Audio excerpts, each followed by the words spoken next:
তোকে কি এখন মেঘেরে ফেলবো নাকি টাকা ব্যবস্থা করে দিবি? 1,30,000 টাকা ভাড়া দাবি করে 26 লক্ষ টাকা অ্যাডভান্স দাবি করে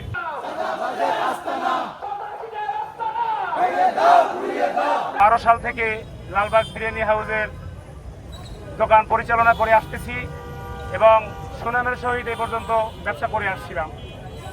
শঙ্কর 25/1 পশ্চিম ধানমন্ডি শঙ্কর, এই দোকানটি আমি 2016 সালে এগ্রিমেন্ট করি। 2016 থেকে 22 সাল পর্যন্ত ব্যবসা সুন্দরভাবে পরিচালনা করে আসতেছিলাম। 22 সালের পরে নতুন এগ্রিমেন্ট হয় আমার সাথে এবং দোকানটা আমি সুন্দর ডেকোরেশন করি ইন্টেরিয়রের মাধ্যমে, যেখানে আমার ব্যয়ের খরচ 30 লক্ষ টাকা মতন হয়ে যায়। এই এত খরচের পরে তারা বুঝে ফেলে যে এত টাকা খরচ করেছে, এই ভাড়াটি এখান থেকে যাবে না। আমার ওই সময়কালীন দোকান ভাড়া ছিল আমার 40,000 টাকা, জামানত ছিল 10 লক্ষ টাকা।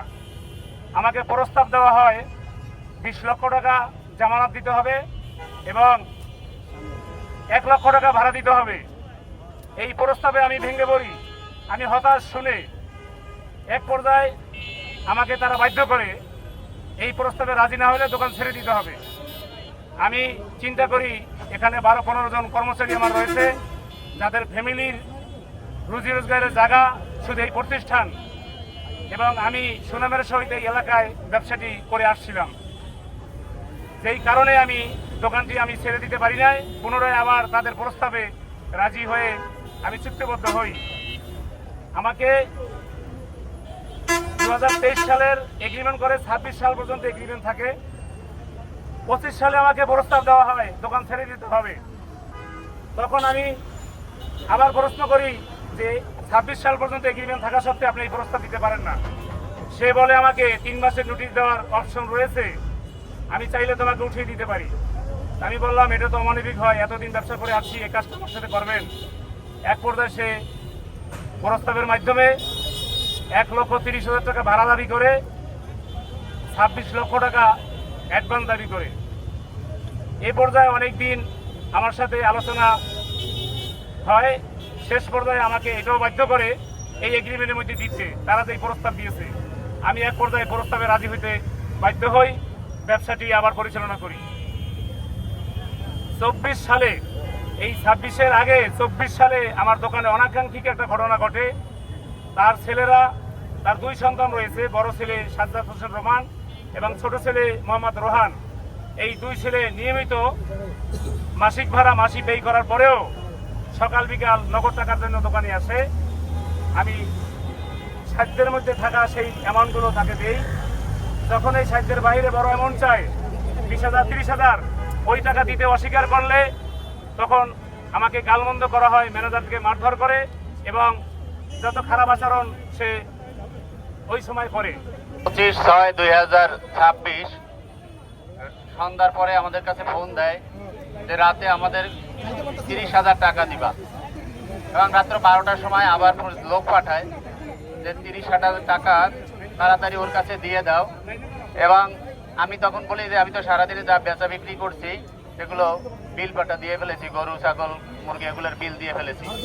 সে বললো যে আমি জানি না, আমার এখন টাকা লাগবে, আমার বের হইতে হবে, আমাকে এখন 30,000 টাকা দিতে হবে। বললাম আমার ক্যাশে মাত্র 2-3 হাজার টাকা আছে, আমি এর বেশি তো দিতে পারতেছি না। তো উনি বললো যে না, ওটা হবে না, তুমি যদি বাঁচতে চাও তাহলে আমার এখন টাকা লাগবে, টাকা দাও, নাহলে তোমাকে ধরে নিয়ে এসে আমি মেরে ফেলবো। এক পর্যায়ে উনি লোক পাঠাইলেন, ওনাকে দিয়ে বললেন যে ম্যানেজারকে নিয়ে আসো, এবং আমাকে নিতে ও জায়গায় যেতে বাধ্য করলো। সে আমাকে দোকান থেকে বের করে তার গাড়িতে তুললো এবং গাড়িতে তুলে সে আমার উপরে টর্চার করলো। বললো যে তোর কাছে আমি টাকা চেয়েছি, তুই টাকা দিচ্ছিস না কেন? আমি গত 19 তারিখ সকাল 8:20 দোকান তালা খুলে ভিতরে ঢুকি। এর মধ্যে ওর বাড়ির দারোয়ানকে পাঠায় যে 20,000 টাকা লাগবে। আমি বলছি যে আঙ্কেল আমি মাত্র দোকান খুলছি, আমার কাছে কোনো প্রকার টাকা নেই। বলছে যে টাকা দিতে হবে, টাকা দিতে হবে। আমি বলছি টাকা নেই, আমি কোথা থেকে টাকা দেবো? এই কথা বলা 10 মিনিট পর সে আবার আসছে, নিজে আসার পর বলতে যে টাকা দিবি কিনা বল।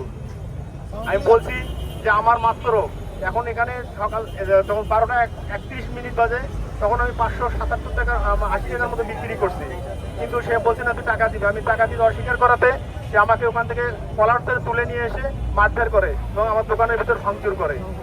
আমার জানাই নিরাপত্তার ভয়ে আমি পার্শ্ববর্তী বিল্ডিংয়ে 5 তলায় আশ্রয় নেই। আমি ওখানে আশ্রয় নেওয়ার পর বাসা থেকে একটা ধারালো অস্ত্র নিয়ে এসে এবং আমার দোকানের ভিতর ভাঙচুর করে। প্রতিনিয়তই ওর অত্যাচারে আমরা অতিষ্ঠ হয়ে আমার জানেন নিরাপত্তার মানে কোনো নেই যে আমরা এখানে কিভাবে বসবাস করব বা কিভাবে ব্যবসা করব। আমরা আপনাদের দৃষ্টি আকর্ষণ করছি যাতে আপনাদের এই সহযোগিতা এবং সারা বিশ্বের লোক দেখতে পারে যে মাদক ওর হচ্ছে নেশাগ্রস্ত, অতিরিক্ত নেশাগ্রস্ত, দিনটা 24 ঘন্টা নেশার উপরে থাকে। আমরা এই মাদক বিরোধী এবং সন্ত্রাসী কার্যক্রম থেকে যাতে রক্ষা পাই এজন্য সকলের দৃষ্টি আকর্ষণ করছি।